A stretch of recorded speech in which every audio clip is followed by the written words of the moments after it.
ധരിക്കണം.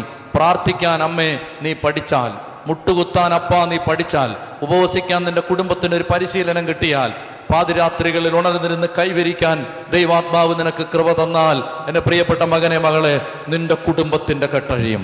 ചൊല്ലി പറഞ്ഞേ ഹല്ലേലൂയാ. എളുപ്പ വഴിയിൽ ക്രിയ ചെയ്യാമെന്ന് ആരും വിചാരിക്കരുത്. ഇത് യുദ്ധമാണ്. യുദ്ധം. ഈ യുദ്ധത്തിന് ദൈവം പറഞ്ഞ ആയുധങ്ങൾ എടുക്കണം.